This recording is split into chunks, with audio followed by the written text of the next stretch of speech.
After a long, exhausting day, I was finally unwinding on the couch when my phone buzzed. The screen lit up with a name I hadn't seen in months, my mother. My heart sank. Why now? I answered hesitantly, expecting maybe a rare moment of concern or a simple, "How are you?"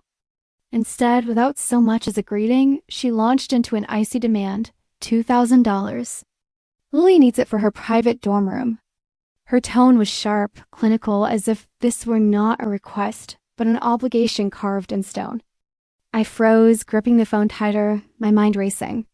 How could she call out of nowhere after months of silence and treat me like nothing more than a walking ATM? There was no warmth, no acknowledgement of my existence beyond what I could provide financially. It wasn't just the audacity of the request, it was the cold indifference behind it. She didn't ask how I was doing, didn't care about anything except securing money for her family. Not mine. Never mine. The weight of her words hit me like a punch to the gut. Here I was, trying to relax after a hard day, only to be blindsided by yet another attempt to exploit me. The injustice burned in my chest. This wasn't love. This was transactional cruelty disguised as familial duty. And that's when I realized this wasn't going to end here. If I gave in, there would be no stopping her next demand. When I was 16, my mother remarried a man named Mark who brought with him 2 children, Noah, 14, and Lily, 12. At first, I tried to stay optimistic. I told myself this could be a fresh start for all of us. But what followed wasn't just neglect, it was outright rejection. My mother transformed overnight from the loving woman who once tucked me in at night into someone unrecognizable. She no longer asked how school was or if I needed help with anything. Instead, she treated me like an inconvenience, a shadow lingering in the corners of her new perfect family. The breaking point came during one particularly humiliating family dinner. We were sitting around the table when my mom suddenly turned to me, her voice sharp as glass. "You're nothing but a burden," she said coldly, loud enough for everyone to hear. "Why can't you be more like Noah and Lily? They at least know how to behave." The words hit me like a slap across the face. I couldn't breathe. I stood up so fast that my chair toppled over and I ran outside, tears streaming down my cheeks. That moment defined everything. How little I mattered to her now, how disposable I had become. But it didn't stop there. Noah, Mark's son, made sure I knew where I stood in this new hierarchy. Once, I spent weeks working on a major science project, a chance to prove myself academically. But Noah deliberately sabotaged it the night before it was due. He spilled soda all over my presentation board, laughing as he did it. When I confronted him, my mother didn't even hesitate before siding with him. "If you kept your things organized, this wouldn't have happened," she snapped at me. It wasn't just unfair. It was cruel. She twisted reality to protect her stepchildren while blaming me for their actions. The contrast between how they treated Noah and Lily versus me was staggering. Lily got brand new clothes every month, while I wore hand-me-downs until they fell apart. Noah received lavish birthday parties, complete with rented venues and professional photographers, while mine went unnoticed. And yet, whenever I dared to express frustration, my mother would roll her eyes and accuse me of being jealous or ungrateful, as if my pain was something I fabricated out of spite. Looking back, I realized why her betrayal cut so deep. Before Mark entered our lives, my mother wasn't perfect, but she cared. She attended my school plays, helped me study late into the night, and hugged me when I cried. Now she acted like those years never existed, as if I owed her something simply for existing. Every insult, every act of favoritism chipped away at whatever love I still clung to. By the time she stole my college fund, I understood the truth. I wasn't part of her family anymore. Not really. The day I discovered my life savings were gone felt like the ground had been ripped out from beneath me. I just logged into my bank account to check something trivial, but what I saw stopped my heart cold. $24,000, every single penny I had worked for and dreamed about was completely wiped out. My hands trembled as I stared at the screen, disbelief morphing into panic. How could this happen? Then it hit me the only person with access to my account besides me was my mother. I confronted her immediately, convinced there must be some mistake. But instead of apologizing or explaining, she looked me straight in the eye without a shred of guilt and said, "Yes, I took it. Consider it punishment for disrespecting your stepfather and his family." Her words were like a knife twisting in my chest. Punishment? This wasn't discipline. This was theft. That money wasn't just numbers on a screen, it represented my future. It was supposed to fund my education, my independence, my dreams. And now, because of her cruelty, all of that was gone. What made it worse was her tone, cold, dismissive, almost mocking. She didn't even try to justify herself beyond that flimsy excuse. To her, I was nothing more than an inconvenience, someone who dared question her new perfect family dynamic. The audacity of her actions left me speechless. Here I was, 18 years old, standing face to face with the woman who was supposed to protect me, and she had just stolen my entire future without blinking. With no money left and nowhere else to turn, I packed up what little I owned and moved in with my grandparents. Those first few days were humiliating. I sold my old bike, the one thing of value I still had, for grocery money. Every bite of food tasted bitter, knowing that my own mother had reduced me to this. I couldn't stop replaying our confrontation in my head. The way she smirked when she admitted taking the money, as if she believed she was teaching me a lesson. A lesson in what? Betrayal? Cruelty? Survival? That stolen $24,000 became a symbol of everything wrong between us. It wasn't just about the money, it was about control, manipulation, and abandonment. She treated my future like it meant nothing, sacrificing it on the altar of her new family. Meanwhile, Noah and Lily lived like royalty, showered with gifts and opportunities while I scraped by. The injustice burned inside me, fueling both anger and despair. Looking back, I realized that moment marked the beginning of the end for any hope of reconciliation. My mother didn't just take my savings, she shattered whatever trust remained between us. From then on, I knew I couldn't rely on her for anything. If I wanted a future, I'd have to build it myself. The initial request was laughable enough, $2,000 for Lily's dorm room.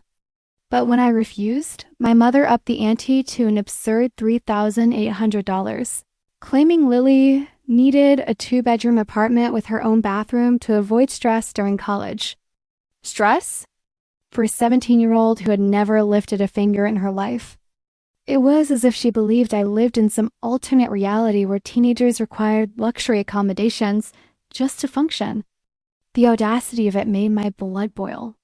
But that wasn't all. My phone buzzed relentlessly throughout the night. Text, calls, even fake photos of Lily crying, supposedly because of the pressure. Each message dripped with manipulation, designed to guilt me into submission. "How can you abandon your family like this?" She wrote at one point. Abandon?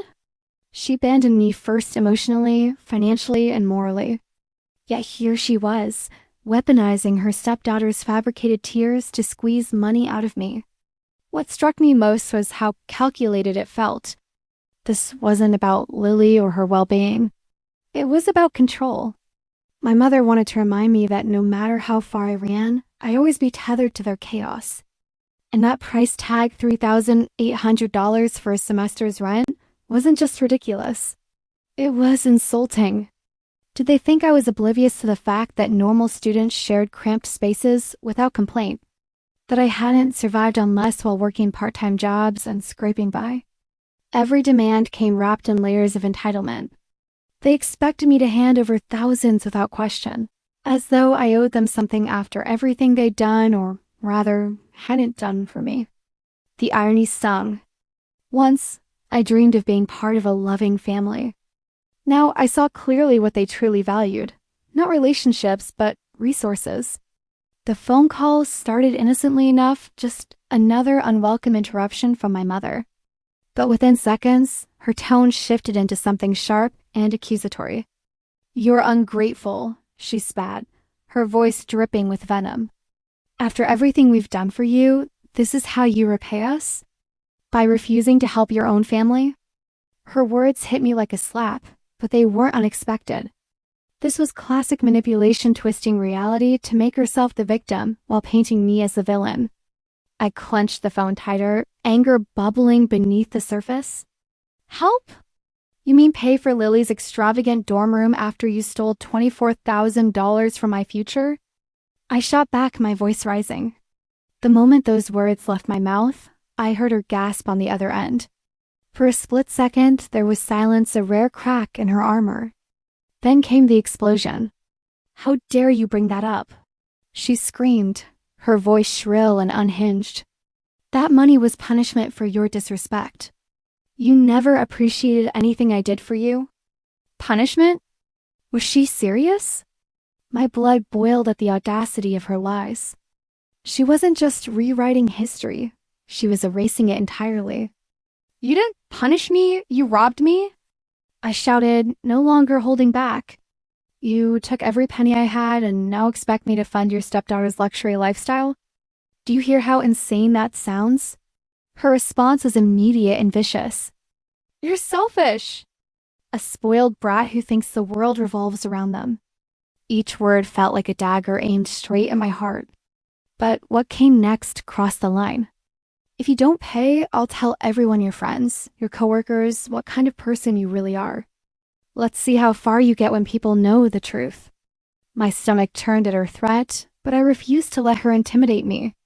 Go ahead, I said coldly. Tell them all about how you abandoned your own child, stole their savings, and now demand thousands more for someone else's comfort. See who believes your version of events. There was a pause, heavy with tension. I could almost picture her face turning red, veins bulging as she struggled to regain control. You're the worst child anyone could ask for, she hissed finally, her voice trembling with rage. I gave you life, and this is how you treat me? You're worthless. Those last words stung more than I cared to admit, not because they were true, but because they revealed the depth of her cruelty. To her, I wasn't a human being, I was an inconvenience, a failure, someone undeserving of love or respect. By the time we hung up over 30 minutes later, I was shaking with exhaustion and fury. Enough was enough. Without hesitation, I blocked her number. It wasn't just a practical decision. It was symbolic. Blocking her meant severing the toxic tether that had bound me to her for years. As I stared at my phone screen, watching her name disappear, I felt a strange mix of relief and sadness. Relief that the cycle of abuse might finally end, but sadness that it had come to this, that my own mother could hate me so deeply. Just when I thought the situation couldn't get worse, Aunt Corinne stepped in. Unlike my mother, Corinne had always been the reasonable one, someone who occasionally checked in without judgment. So, when her name flashed on my phone, I hesitated before opening her message. What greeted me was a 3-page essay of guilt and manipulation. She started with phrases like, you know, your mom is really hurt, and family should stick together, but it quickly escalated into something darker. Corinne accused me of being selfish for refusing to help Lily. How can you turn your back on family? She wrote, as if ignoring their demands made me some kind of monster. Then came the low blow. Lily's under so much pressure. If something happens to her because of this, how will you live with yourself? The implication was clear. If Lily harmed herself, it would be my fault. Suddenly, I wasn't just fighting against an unreasonable request. I was being cornered into taking responsibility for someone else's life. The weight of her words crushed me. Was this really about Lily's well-being, or was it another tactic to force compliance? I knew Lily well enough to understand she wasn't fragile. She'd grown up with everything handed to her: luxury vacations, designer clothes, endless privileges. Yet here I was, being told that my refusal to fund her extravagant lifestyle might drive her to suicide. It was absurd, manipulative, and utterly exhausting. I wanted to scream at Corinne to remind her how my own mother abandoned me, stole my future, and treated me like an outsider. But what was the point? She wasn't listening.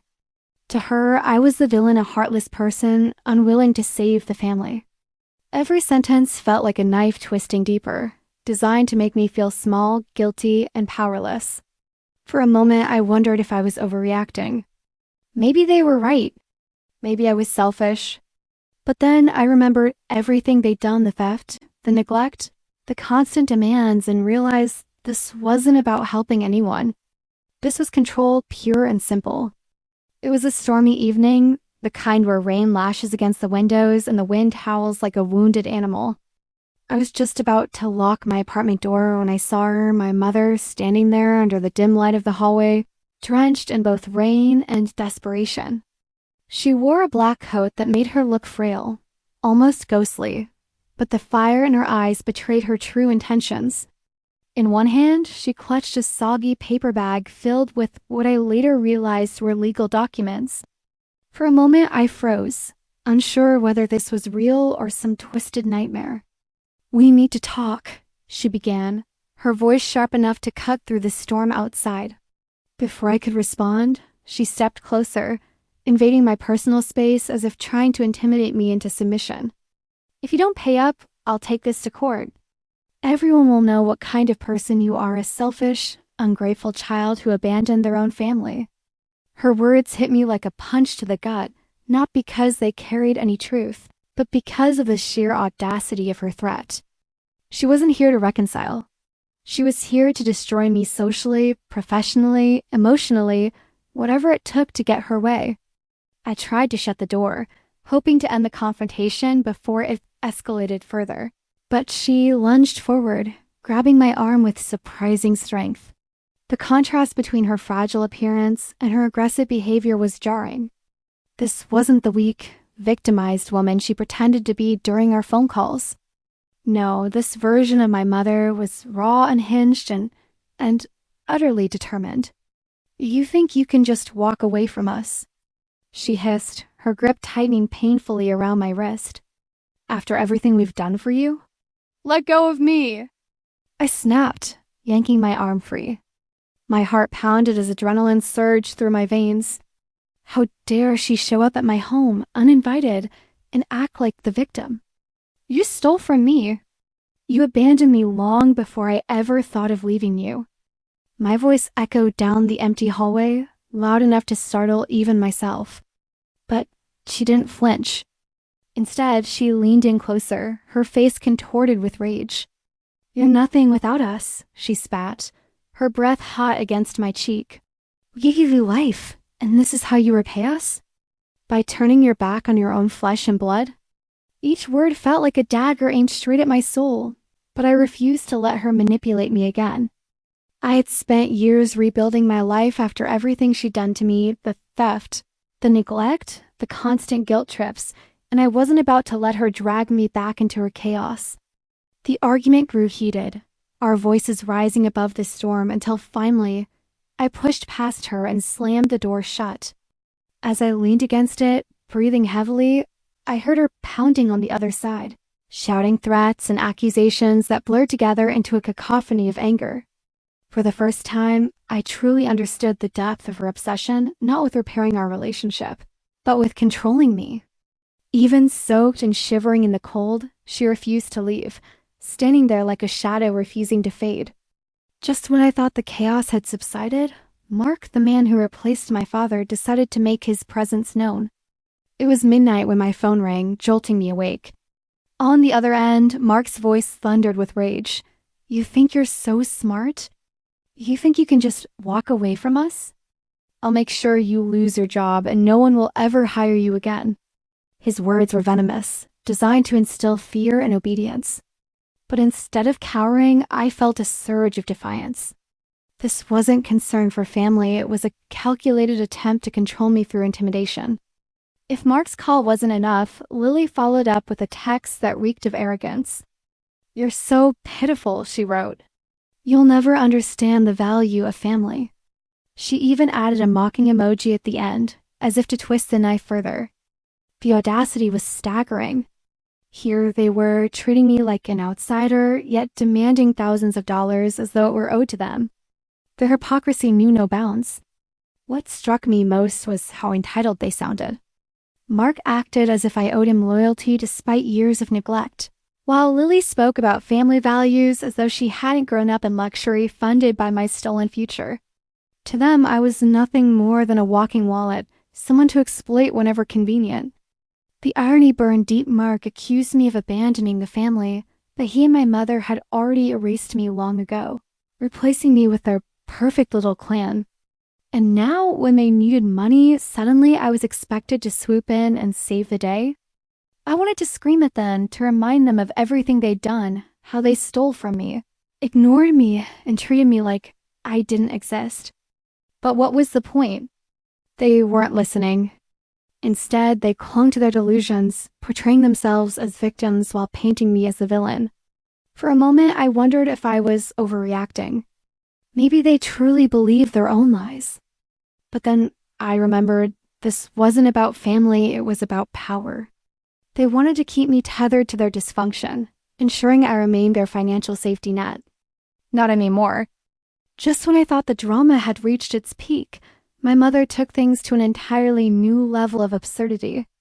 One evening, after returning from work, I found a letter in my mailbox, no return address, just my name scrawled on the front. My stomach sank as I opened it, only to discover a legal notice accusing me of neglecting familial responsibilities and demanding $50,000 for emotional damages. Yes, you read that correctly. $50,000 for emotional distress caused by me, the person she abandoned and robbed years ago. The document was filled with convoluted legal jargon about how family members are obligated to support each other financially under certain circumstances. It was laughable if it weren't so infuriating. According to her lawyer, yes, she actually hired one.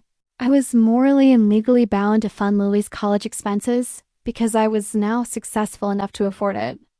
Successful? At 23, barely out of college, struggling to pay rent, and still piecing together my life, I was apparently sitting on piles of money they believed I owed them. I couldn't believe the audacity. After everything she'd done stealing my savings, ignoring me for years, treating me like an outsider, she had the nerve to drag me into court over something so ridiculous. This wasn't justice. This was extortion wrapped in legal nonsense. Determined not to let her manipulate me again, I immediately called my grandparents, who connected me with their attorney friend. He reviewed the document and confirmed what I already suspected. The lawsuit had no legal basis whatsoever. Courts don't enforce guilt trips or force people to pay for someone else's extravagant lifestyle. With the lawyer's guidance, we prepared a response, making it clear that I wouldn't back down. When my mother realized she had no case, she quietly dropped the matter, but not before leaving behind yet another toxic memory.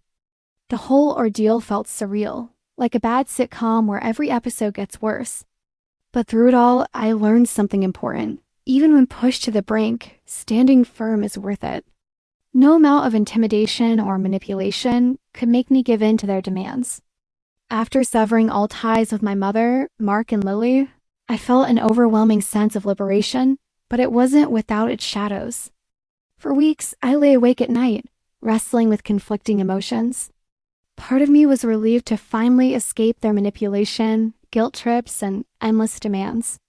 But another part, the vulnerable human part, couldn't help but feel guilty for walking away.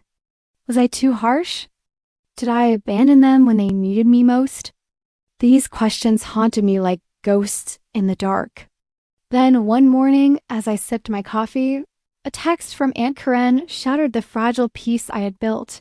Your mom is in the hospital. Heart failure. She wants to see you one last time. The words hit me like a freight train, leaving me breathless and disoriented. My first instinct was denial. She didn't deserve this from me after everything she'd done. Yet, deep down, a small voice whispered, "What if this is your chance to make things right?" I spent hours pacing back and forth, torn between anger and compassion. On one hand, she had stolen my future, treated me like and discarded me when I no longer served her purpose. How could I forgive someone who never truly saw me as her child? On the other hand, she was still my mother, the woman who once held me as a baby, sang me lullabies, and promised to protect me. Could I really turn my back on her now, knowing she might not have much time left? But then I remembered everything that led me here, the stolen savings, the relentless guilt trips, the lawsuit, the accusations, the manipulation. She hadn't changed. She likely never would. If I went back, I risked reopening old wounds, letting her drag me into the same toxic cycle. And yet, staying away meant carrying the weight of unanswered questions for the rest of my life. In the end, I realized something profound. Family isn't defined by blood or obligation. It's about mutual love, respect, and support. What I had with my mother wasn't a relationship. It was a transaction. She gave me nothing but pain, and now she expected forgiveness because it was convenient for her. That wasn't love, it was exploitation. Still, I couldn't ignore the lesson this experience taught me. Sometimes leaving is the only way to reclaim your peace. Walking away doesn't mean you're heartless. It means you value yourself enough to say, enough. It means recognizing that some people will never change, no matter how much you hope they will. And while forgiveness can be healing, it shouldn't come at the cost of your dignity or sanity. As I sat there staring at Corinne's message, I made my decision not to visit, but to let go. Not out of hatred, but out of self-preservation. I wouldn't allow her to manipulate me again, even in her weakest moment. For the first time, I understood what true freedom felt like, the ability to choose myself over guilt, over obligation, over fear. And though it hurt, it also brought clarity. Sometimes the hardest choices are the ones that save us.